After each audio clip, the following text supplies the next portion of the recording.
Encore une fois, bienvenue à toutes et à tous. Commençons ce journal avec ce Conseil des ministres. Ce dimanche après-midi, le président Paul Kagame a présidé un Conseil des ministres extraordinaire afin d'examiner les mesures visant à atténuer la propagation de la pandémie de Covid-19 alors que le monde est confronté à la nouvelle variante Omicron, désignée comme variante préoccupante par l'Organisation mondiale de la santé.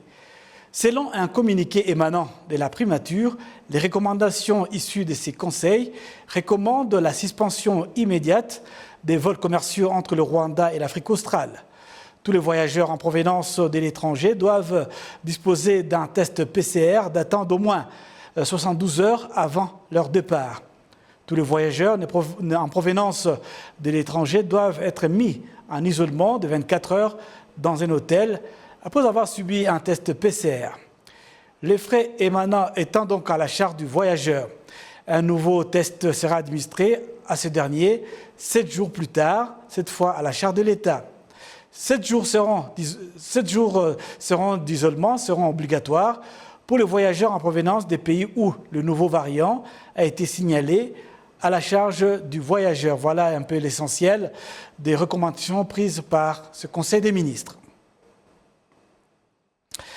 Le secrétaire général du Fonds patriotique rwandais, François Ngarambe, exhorte les jeunes membres de cette organisation à davantage apprendre la culture rwandaise et à être caractérisés par ces valeurs qui ont fait que le pays arrive là où il est aujourd'hui.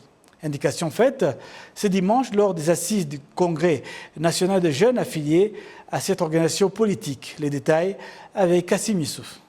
Ce congrès a rassemblé au siège du FPR Inkotanyi à Kigali plus de 700 jeunes qui représentent d'autres en provenance d'un peu partout sur le territoire national et 80 autres qui y ont virtuellement participé depuis différents pays. Les exposés ont essentiellement porté sur l'histoire du Rwanda, les valeurs de la culture et le rôle que les jeunes doivent jouer dans la consolidation du Rwanda. Certains participants disent qu'ils ne ménageront jamais aucun effort dans la construction du pays en introduisant surtout la technologie dans leurs occupations. Le président du Congrès des jeunes affiliés au Fonds patriotique rwandais, Inkotanyi, indique que leurs efforts en tant que jeunes seront davantage fournis, notamment dans le développement économique du pays. Nous allons poursuivre la sensibilisation visant à aider les programmes chargés de promouvoir l'emploi au sein de la jeunesse. Nous allons partager avec les jeunes les opportunités leur permettant d'entreprendre une agriculture professionnelle. Nous allons inviter les industries et le secteur privé à contribuer au programme d'initiation au travail et à perfectionner les idées des innovations dans le commerce et la façon d'initiation au travail de qualité.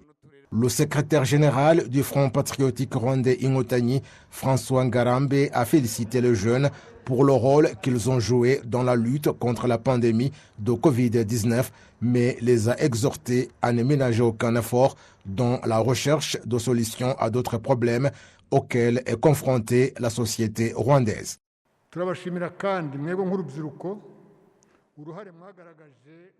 Nous vous félicitons en tant que jeunes pour le rôle que vous avez joué au moment où le monde et le Rwanda étaient confrontés à la pandémie de Covid-19. Cela nous a prouvé que vous avez compris les recommandations que le président du FPR Inkotanyi vous a données à différents moments. Sans aucun doute, nous sommes confiants que vous êtes prêts à vous concentrer sur la vision 2025 à laquelle nous nous dirigeons.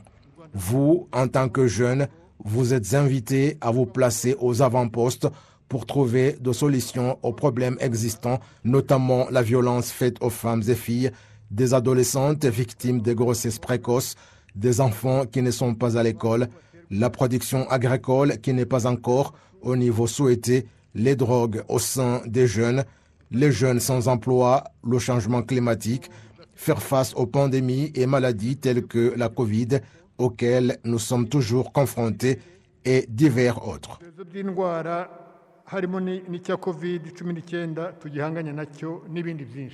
Il les a en outre exhortés à être caractérisés par les valeurs de la culture rwandaise et baser sur elles tout ce qu'ils font pour le développement.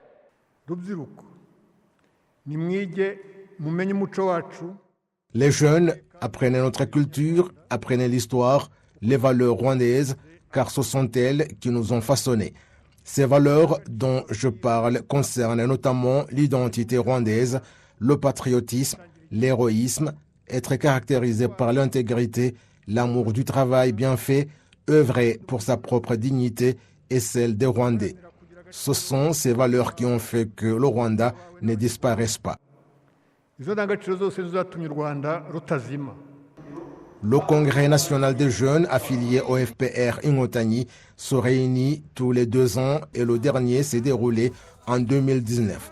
Le thème retenu cette année stipule « Jeunes, notre culture, notre histoire et nos valeurs sont le fondement du développement ».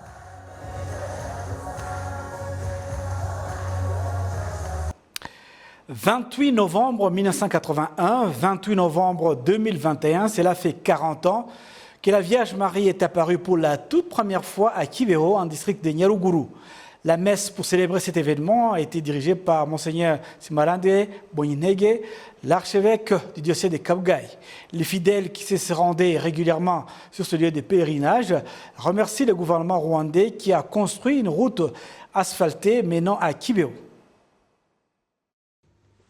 Elle s'appelle Anatali Muka Mazimaka. Elle fut l'une des 3 pensionnaires de l'école secondaire de Jambo à Kibeho et qui ont été les témoins de l'apparition de la Vierge Marie il y a 40 ans. Cette dernière a eu son apparition le 12 janvier 1982. Elle indique que ces apparitions ont attiré un mauvais climat au sein des établissements scolaires car leurs collègues les prenant pour des folles. Ça n'a pas été facile après l'apparition de la Vierge Marie à Alphonsine, que nous puissions nous expliquer ces phénomènes et l'expliquer aux autres. Nous n'avons pas pu comprendre. Et la Vierge Marie lui a dit qu'elle était la mère du Verbe. Et elle m'est apparue aussi le 12 janvier 1982. 28 novembre 1981, 28 novembre 2021, cela fait 40 ans que la Vierge Marie est apparue pour la première fois à Kibeho, en district de Nyaruguru. La messe pour célébrer cet événement a été dirigée par Monseigneur Simarande Bonyinege, l'archevêque du diocèse de Kabgayi. À l'intérieur de l'église, de nombreux fidèles suivaient la messe, tandis que d'autres étaient en train de suivre à l'extérieur en faisant une marche de prière et en récitant la prière de « Je vous salue Marie ». Dans cette marche de prière, les fidèles se rendaient en direction de la source où coule l'eau bénite que ces croyants indiquent être la source du miracle. J'avais des maux de tête persistants, mais après avoir consommé cette eau, mon état s'est amélioré et je suis guéri. Je ne souffre plus comme avant. Les fidèles qui viennent prier régulièrement à Kibeho indiquent que cela a renforcé leur foi, mais aussi que ces prières et leurs vœux ont été exaucés. Monseigneur Simarande Bonyinege, l'archevêque du diocèse de Kabgayi, qui fut l'une des personnalités à examiner et à analyser ces apparitions, indique que les comportements des fidèles ont évolué depuis les cycles d'apparition à Kibeho.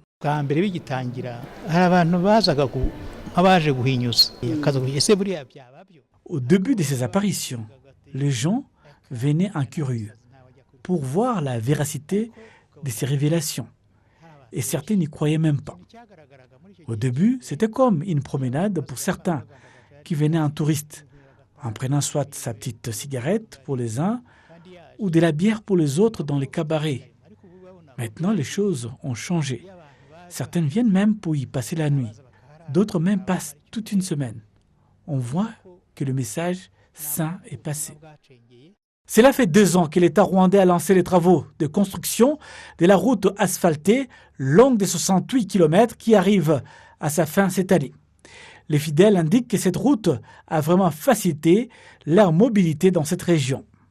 La première apparition a été celle de Alphonsine Mumureke le 28 novembre 1981 à Kibeho, suivie de celle de Anatalia Muka Mazimaka et de Claire Mukangango.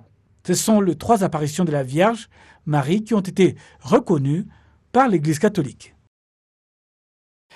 150 soldats des forces armées du Royaume de la Hollande venus au Rwanda pour une formation militaire et ont pu visiter ce dimanche le site mémorial de Gisozi où ils ont pu rendre hommage aux victimes du génocide perpétré contre les Tutsis.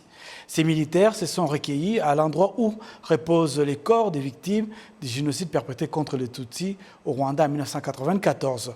Les détails avec Amandine Dikumasabo. Ce dimanche, une délégation de militaires de la Hollande s'est rendue au site mémorial de Gisozi pour rendre hommage aux victimes du génocide perpétré contre les Tutsis au Rwanda en 1994 et apprendre l'histoire du Rwanda sur place, comme l'indique le chef de cette délégation, le lieutenant-colonel Michael Van Ken.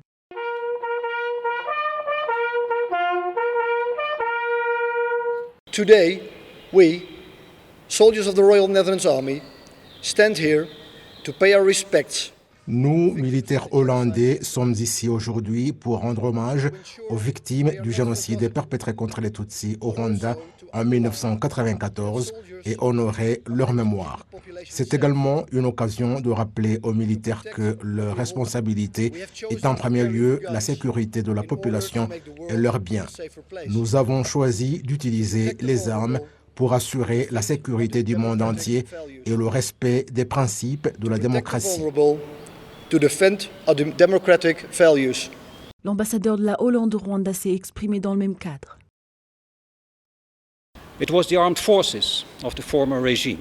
D'un côté, les militaires du régime de cette époque, en commettant des crimes de génocide, ont trahi leur responsabilité primordiale d'assurer la sécurité nationale et la protection de la population civile. D'un autre côté, la volonté, l'énergie et la détermination des membres du Front patriotique rwandais leur a permis d'arrêter le génocide perpétré contre les Tutsis au Rwanda. J'apprécie la décision d'emmener le 44e bataillon d'infanterie mécanisée des forces armées de la Hollande pour renforcer leur capacité de préparation au combat. Le porte-parole des forces armées rwandaises exprime qu'il est de la fierté du Rwanda de voir une telle délégation choisir le Rwanda pour 3 semaines de formation militaire à Gabiro.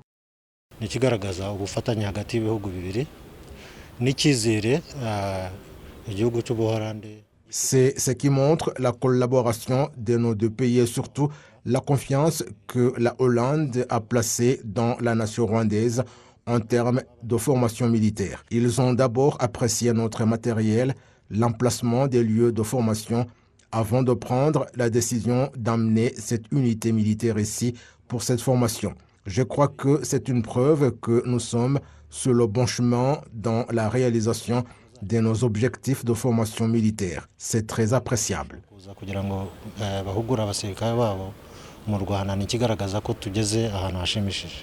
Le 44e bataillon d'infanterie mécanisée des forces armées de la Hollande, constitué de 150 militaires, sera en formation à l'école militaire de Gabiro pendant 3 semaines. La Hollande soutient le Rwanda depuis quelque temps après la fin du génocide perpétré contre les Tutsis au Rwanda en 1994, dans le cadre de la reconstruction du pays à travers différents programmes liés à la justice, l'agriculture, pour n'en citer que peu. Amandine Dikumasabo, télévision rwandaise. Une délégation sud-soudanaise de 25 hauts dirigeants a visité ce dimanche le centre de démobilisation de Mutobo, un district de Musanze. Cette visite s'inscrit dans le cadre de s'informer sur le fonctionnement de ce centre et pour apprendre de l'expérience du Rwanda quant à l'histoire de deux pays présente certaines similarités. Kassim Souf nous fait le point. Cette délégation comprend des ministres, des parlementaires et des hauts cadres des forces armées et de police du Soudan du Sud. Cette visite s'inscrivait dans le cadre de s'informer sur le fonctionnement du centre de Mutobo et pour apprendre de l'expérience du Rwanda, car l'histoire des deux pays présente certaines similarités. Nous avons des problèmes similaires à certains que le Rwanda a vécu. Ce centre est essentiel dans la démobilisation, la réintégration et l'aide apportée aux ex-combattants. Il a tout et je pense qu'il accorde un service de qualité aux ex-combattants. Le ministre sud-soudanais d'ajouter qu'ils ont apprécié la visite qu'ils ont effectuée à Mutobo et qu'ils vont s'y appuyer pour mettre en place un centre similaire dans leur pays. I really appreciate the visit. Nous avons apprécié cette visite et je pense que nous allons mettre en place un centre similaire dans notre pays et qui va jouer un grand rôle en se basant sur ce que nous avons vu ici. Of our DDR centers. La présidente de la Commission rwandaise de démobilisation et de réintégration, Valérie Nyirahabineza, indique que la visite de cette délégation vise à partager les expériences. Certains nous ont dit d'aller parler aux gens de chez eux pour voir si les dirigeants peuvent leur donner une ligne directrice leur permettant de faire ce que le Rwanda réalise. Ils sont satisfaits, d'autant plus qu'ils ne savaient pas que le Rwanda a un centre comme celui-ci. Nous leur avons dit que lors de leur retour, ils trouveront que les choses se sont davantage améliorées. Le centre de démobilisation a déjà accueilli environ 12 000 ex-combattants en provenance des forêts de la RDC. Il est prévu que cette délégation va suivre à partir de ce lundi à l'Académie rwandaise de la paix des cours sur la réconciliation après la guerre et le rétablissement de la paix. Les élèves des écoles secondaires dotés des salles de classe intelligentes, Smart Classroom, en anglais, indiquent que ces salles les aident à effectuer les recherches dont ils ont besoin. L'organe en charge de promouvoir l'éducation de base au Rwanda, REB en sigle, indique en effet que le programme des salles de classe intelligentes est à 58% dans tout le pays. Le point avec Kassim Youssouf. Au groupe scolaire Saint-André à Nyamirambo, les élèves de l'option mathématiques, physique et ordinateur MPC suivent leurs cours dans les salles de classe intelligentes où chaque élève a à sa disposition un ordinateur contenant tous les cours inscrits à leur programme. Ça va m'aider à rivaliser avec d'autres au marché de l'emploi, car pour batailler avec les autres, je dois acquérir suffisamment de connaissances. Comme vous le voyez, cette salle de classe intelligente est bien équipée. Vous voyez que dans cette salle, il y a beaucoup de machines et d'autres équipements qui nous aident, surtout qu'ils sont connectés à l'Internet. Cela m'aide à faire des recherches et acquérir plus de connaissances en plus du cours du professeur. La situation du groupe scolaire Saint-André est la même que celle de l'école secondaire de Kagarama en district de Kichukiro. Les élèves soulignent que les salles de classe intelligentes est la source des connaissances pratiques dont ils ont besoin. Cette salle de classe intelligente nous aide surtout, nous qui apprenons les sciences. Elle nous aide à faire des recherches qui nous permettent à mieux comprendre les cours. Les enseignants affirment que l'enseignement de la technologie avec du matériel approprié donne des résultats tangibles tant pour les élèves que pour eux. Nitege Kafostan a étudié la technologie et travaille dans ce domaine. Il indique que la première fois qu'il a touché un ordinateur, c'est en 2007 à l'université. Il dit que si aujourd'hui les élèves au primaire et au secondaire peuvent se servir de l'ordinateur, cela prouve la vision dont dispose le pays pour promouvoir la technologie.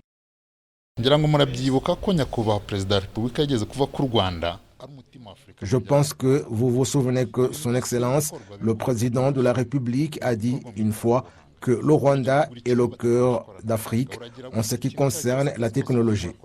Tout ce qui se fait, c'est à l'aide de l'ordinateur par la technologie. Vous allez acheter quelque chose, on vous demande de vous servir de la technologie.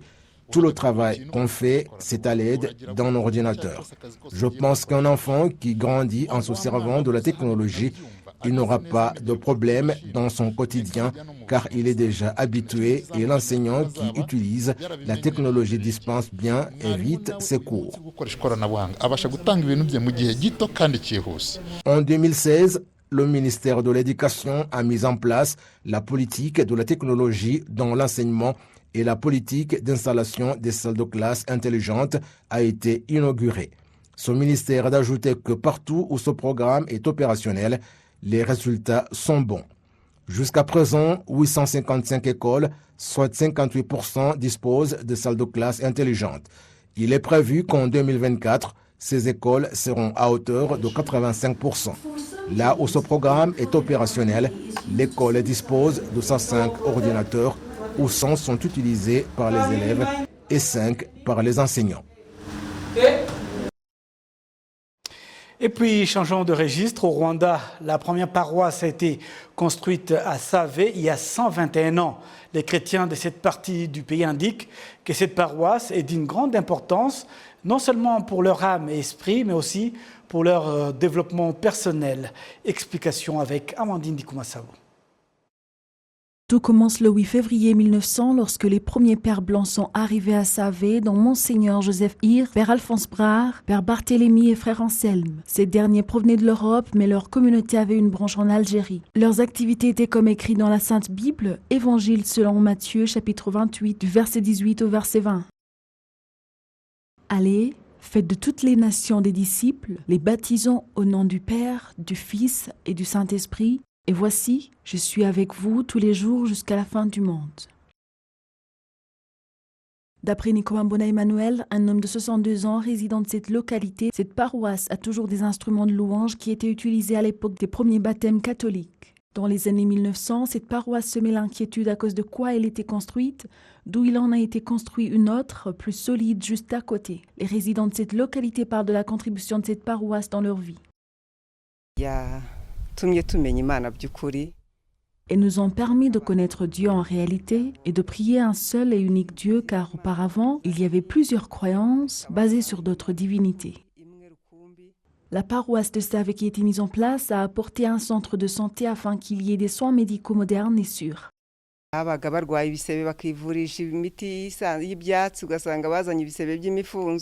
À la base, la médecine traditionnelle ne guérissait pas certaines plaies, mais avec les médicaments modernes que les prêtres ont apportés, les malades se rétablissaient rapidement. Ensuite, il y a eu des habits qui ont été utilisés pour la toute première fois grâce aux prêtres. Après l'établissement de la paroisse de Save, comme dans très peu de parties du pays à cette époque, il y a été construit des écoles où les chrétiens envoyaient leurs enfants pour étudier.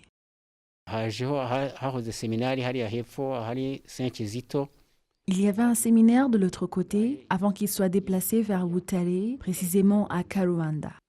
La paroisse de Save a beaucoup contribué pour bâtir la société rwandaise. On nous exhortait à lutter contre le divisionnisme et cela a protégé nos enfants qui, aujourd'hui, n'ont aucune idéologie de ce genre. Le père supérieur de la paroisse de Save apprécie la relation de l'Église et des habitants de cette localité qui est devenue comme celle d'un père et ses enfants.